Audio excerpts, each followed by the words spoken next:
మీ నటనతో మీలో ఉన్న ఒక స్పెషల్ టాలెంట్‌తో ఒక ప్లాట్‌ఫార్మ్‌ని నమ్ముకుని వచ్చి సోషల్ మీడియా ద్వారా అందరికీ చేరువయ్యారు.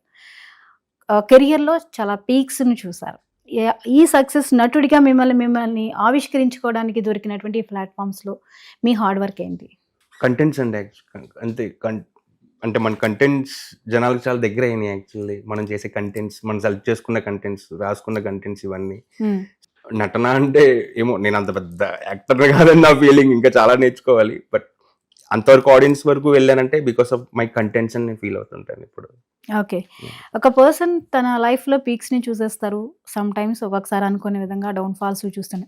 ఆ టైంలో మనిషికి కావాల్సింది స్ట్రెంగ్త్. హ్మ్. అలాంటి ఇష్యూస్ ఫేస్ చేసినప్పుడు ఎలా ఫేస్ చేస్తారు? ఎలా అధిగమించాలి ఉంటుంది? మనం పీక్ చూసాం. అలాగే చాలా షార్ట్ గ్యాప్‌లో చాలా డౌన్‌ఫాల్ కూడా చూసాం. డౌన్‌ఫాల్ ఇన్ ద సెన్స్ వస్తాయి కొన్ని. ఏవో ఆ! అప్ అండ్ డౌన్స్ ఇష్యూస్ అలా కాదని ఏదైనా ఒక కష్టం అనేది మనిషికి వస్తూ ఉంటుంది. అది కెరియర్‌లో కావచ్చు, పర్సనల్ లైఫ్‌లో కావచ్చు. అంటే లైక్ డౌన్‌ఫాల్ కూడా చూడాలి యాక్చువల్లీ. అంటే మొన్న ఒక సినిమాలో డైలాగ్ ఉంది యాక్చువల్లీ ఏంటంటే లవ్‌లో ఫెయిల్ అవ్వాలి, కెరియర్‌లో ఫెయిల్ అవ్వాలి. ప్రతిదానిలో ఒకసారి ఫెయిల్ అవ్వాలి. ఫెయిల్ అయితేనే మనకి దాని వాల్యూ వాల్యూ ఏంటో అనేది కష్టం ఎలా పడాలో తెలుస్తుంది. ఎలా కష్టపడాలో తెలుస్తది. అండ్ దట్ అప్పుడు చేసిన తప్పులేంటో తెలుస్తాయి. హ్మ్. ఆ పిల్ల జమీందార్ సినిమాలో డైలాగ్ ఉంటది కదా, ఒక్కసారి ఓడిపోయి చూడరా ప్రపంచం అంటే ఏంటో నీకు తెలుస్తుంది. కరెక్ట్. అండ్ ఫెయిల్యూర్ అనవసరం లేదు కానీ మనకి మనం మార్చుకోవడానికి అది చాలా ఒక బిగ్ రకంగా థింగ్. పరోక్షంగా హెల్ప్ అవుతుంది. చాలా హెల్ప్ అవుతుంది. మన పీక్స్ లో ఉన్నప్పుడు మనకేం తెలియదు. యెస్. ఒక సక్సెస్ లో ఉన్నప్పుడు నిజంగా ఇప్పుడున్న రియాలిటీ అప్పుడు నిజంగా తెలియదు. అవును. ఇప్పుడు ఐఎమ్ గోయింగ్ త్రూ యాక్చువల్లీ. హ్మ్. ఓకే, ఇంకా చాలా స్ట్రాంగ్ గా ఉండాలి. అండ్ స్ట్రాంగ్ గానే ఉంటాం చిన్నప్పటి నుంచి. అలా. Boss fans, Pavan Kalyan fans ఎప్పుడు స్ట్రాంగ్ గానే ఉంటారు వాళ్ళు. మీరు మెగా ఫ్యామిలీకి పిచ్చ ఫ్యాన్ కదా? అయ్యో బాగా ఫ్యాన్ మీరు. సో ఈరోజు మెగా ఎట్ 70లో మీరు కూర్చున్నారు. ఈ సందర్భంగా ఇప్పుడు మెగాస్టార్ గురించి మనం మాట్లాడుకుందాం. మెగాస్టార్ ఇన్‌ఫ్లూయెన్స్ అనేది మీ మీద ఎప్పుడైనా ఉందా? చిన్నప్పటి నుంచి ఉందండి యాక్చువల్లీ. చిన్నప్పటి నుంచి అంటే ఆ, సినిమా మీద ఇంట్రెస్ట్ కానీ ఇక్కడికి ఈ ఇండస్ట్రీకి రావాలి అనేది కంప్లీట్ గా బాస్ వల్లే. బాస్ వల్లే. 100%. అంటే ఓకే. చిన్నప్పటి నుంచి అంటే నేను ఫ్యాన్ అని ఓకే, నేను ఫ్యాన్. బట్ నాకన్నా హార్డ్ కోర్ ఫ్యాన్ మా డాడీ.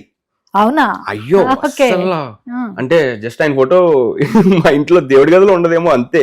ఓహ్! కానీ పిచ్చ ఫ్యాన్ అనమాట. అంటే మా డాడీ చిరంజీవి గారు ఇలా పిలరు, అన్నయ్య అని పిలుస్తాడు అనమాట. అంటే మాతో కూర్చున్నప్పుడు కూడా అన్నయ్య సినిమా వస్తుందిరా, అన్నయ్య గారి సినిమా డిస్టర్బ్ పెట్టు, చేయకంటారా?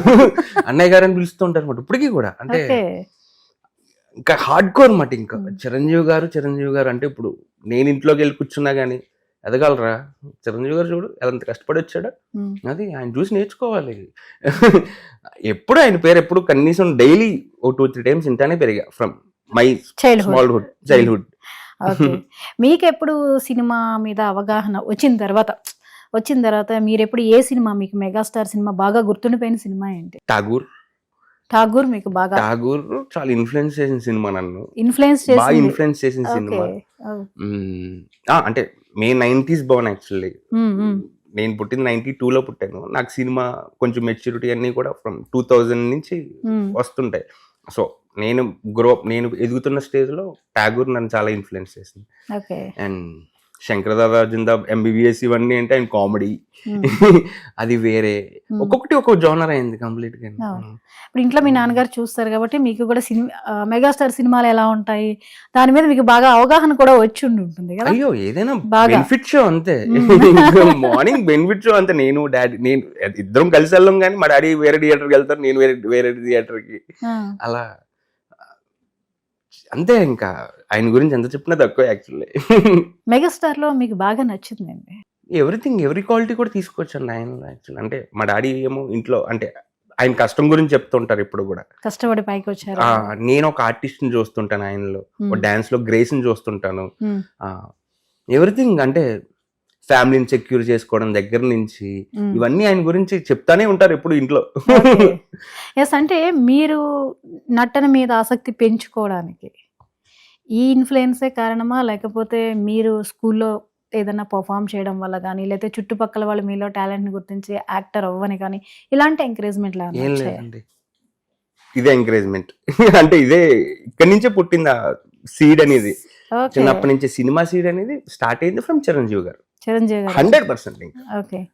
అంతే. మీరు యాక్టింగ్ సంబంధించి ఏమన్నా నేర్చుకున్నారా? చేశానండి. అదే దేవదాస్ కనకల గారి దగ్గర అదే acting విన్నా. institute. ఆయన దగ్గర ఇన్స్టిట్యూట్ ఎప్పుడు చేరారు అక్కడ? ఏ ఇయర్ లో? 2016 ఆ టైం అనుకుంటా. ఆ టైంలో మీరు యాక్టింగ్ మీద ఫోకస్ పెట్టారు. ఎస్ అప్పటికి ఇంకా మీరు షార్ట్ ఫిల్మ్స్ కి ఇట్లకి ఎంటర్ అయ్యారా అవ్వలేదా? ఎంటర్ అవ్వాల. అక్కడ అయిన Okay. తర్వాత ఇక్కడ వచ్చి ఒక 2-3 ఇయర్స్ ఫుల్ గా తిరిగి కృష్ణనగర్ తిరిగారు. 100 అయ్యో ఇవన్నీ తిరిగి సినిమాలు అని తిరిగిన తర్వాత ఉమ్. ఒక యూట్యూబ్ ప్లాట్ఫామ్, అప్పుడే యూట్యూబ్ అనేది ఇప్పుడు ఇలా ఉంది, సో ఇక్కడ కూడా మనం కంటెంట్ చేయొచ్చేమో ఉమ్. అని అలా స్టార్ట్ చేసిన తర్వాత టుడే గుడ్. అంటే మీరు యాక్టింగ్ నేర్చుకున్న తర్వాత ఎక్కువగా మనకి సినిమాల మీద ఫోకస్ ఆటోమేటిక్గా పెరుగుతుంది. ఏదో ఒక సినిమాలో అవకాశం రావాలి. అలా మీరు కృష్ణానగర్లో తిరిగిన సందర్భాలు ఉన్నాయన్నారు. సో కృష్ణానగర్లో తిరిగినప్పుడు ఉన్న ఆ ఎక్స్పీరియన్స్ ఏంటి? ఇప్పుడు అవకాశం అందిపుచ్చుకోవాలి అంటే పడాల్సిన కష్టం అనేది మీరు చూస్తుంటారు. ఏంటి ఆ ఎక్స్పీరియన్స్ అండి, అంతే. అంటే ఒక్కొక్కరికి ఒకలా వస్తుంది ఇక్కడ ఛాన్స్. ఇక్కడ ఎవరికి ఎలా ఛాన్స్ వస్తుంది అనేది మనకు నిజంగా తెలియదు. మనం ప్రతి దగ్గర వెళ్ళి స్టోన్ వేస్తా ఉండాలి, ఎక్కడ ఏ రాయి పడుతుందో మనకు తెలియదు. సో ప్రతిదీ మనం అంటే నవడేస్ కంప్లీట్ గా not only cinema, number of platforms వచ్చేసినాయి ఇప్పుడు. యూట్యూబ్ అని అంటే మన టాలెంట్ ని ఎక్స్పోజ్ చేసుకోవడానికి చాలా రకరకాల ప్లాట్ఫామ్స్ వచ్చేసినాయి ఇప్పుడు. సో అలాగే నాకు ఫ్రమ్ ఇక్కడ కృష్ణాలో తిరుగుతున్నప్పుడు నిజంగా అప్పుడు ఏ సినిమా చేయలేదు నేను. చేసిన ఏదో 2-3 సినిమాలు అవి రిలీజ్ కూడా అవ్వలేదు అనుకుంటా. ఆఫ్టర్ యూట్యూబ్ చాలా ఆడియన్స్ చాలా దగ్గర అయ్యాను, చాలా మిలియన్ వ్యూవర్షిప్, దాని త్రూ చాలా సినిమాలు కూడా చేశాను యూట్యూబ్ పేరు వచ్చాకని. సో ఇప్పుడు కూడా అలాగే టైసన్ నాయుడు అని 14 రీల్స్ వాళ్ళది, అదే భీమ్లా నాయక్ సినిమా డైరెక్టర్ సాగర్ కే చందర్ గారు డైరెక్షన్ అన్నమాట. అయిపోయిందా షూట్? అయిపోయింది కంప్లీట్ గా. ద బెస్ట్ క్యారెక్టర్ చేశాను దాంట్లో, చాలా మంచి క్యారెక్టర్ చేశాను. ఓకే. సో నటుడిగా ఎదుగుతూ ఉన్నారన్నమాట. అవును, ఎదుగుతూ ఉన్నాను, అవకాశాలు రావాలి. యూట్యూబర్ గా మీకు ఒక ఎక్స్పీరియన్స్ వచ్చేసింది కాబట్టి అది రెగ్యులర్ ప్లాట్ఫామ్ అయిపోయింది మీకు. అవును. ఇప్పుడు నెక్స్ట్ స్టెప్ ఇందులో ఎదగాలి, ఇండస్ట్రీలో ఎదగాలి. అవును. సో అన్నయ్యని చూసి మీరు నటన అనే క్వాలిటీ మీలో డెవలప్ అయింది, నటించాలి అనే ఆసక్తి కానీ కోరిక కానీ. ఇప్పుడు చిరంజీవి గారిలో మీకు బాగా నచ్చినటువంటి డైలాగ్ కానీ ఏదైనా ఉందా? మీరు ఎప్పుడైనా ప్రాక్టీస్ చేసినవి కానీ ఇంట్లో ఉండి? ఒకప్పుడైతే ఆ Tagore cinema dialogue, quote dialogue complete గా చెప్పేసేవాడిని. ఇప్పుడు చెప్పలేనేమో మ్యాక్సిమం, అంటే చెప్తాను కానీ తప్పు, మళ్ళీ ఎందుకు మళ్ళీ ఏమైనా మిస్ అవ్వచ్చు. మిస్ అయితే ఎడిటింగ్ చేశారు. ఎందుకు ఎడిటింగ్ ఆప్షన్ కూడా. చాలా ఉన్నాయండి ఆయన డైలాగ్స్ చెప్పడం. అంటే మెయిన్ ఫస్ట్ డైలాగ్స్ అన్ని పక్కన పెట్టేస్తాయి. నాకు ఆయన పర్సనల్ లైఫ్ అంటే చాలా ఇష్టం. నాకు ఆయన గో త్రూ అని అంటే నాకు చాలా ఇష్టం. ఆయన సినిమా హీరోగానే చాలా ఇష్టం, కానీ ఆయన పర్సనల్ లైఫ్ ఒకటి ఉంటుంది. ఆయన అప్స్ అండ్ డౌన్స్ కానీ ఎలా ముందుకు వచ్చాడు, అవి ఇష్టం నాకు బాగా. అంతే. పవన్ కళ్యాణ్ గారు, చిరంజీవి గారిలో అయినా, పవన్ కళ్యాణ్ గారిలో అయినా సరే వాళ్ళ లైఫ్ స్టైల్స్ ఇష్టం నాకు ఫస్ట్. సినిమా అనేది 100% ఉంటుంది, కానీ వాళ్ళ పర్సనల్ థింగ్స్ అని నాకు చాలా ఇష్టం. వాళ్ళు చూసి ఓకే మనం కూడా చాలా గట్టిగా ఉండాలి, స్ట్రాంగ్గా ఉండాలి, నథింగ్ ఏం కాదు, ఫోకస్ చేయాలి.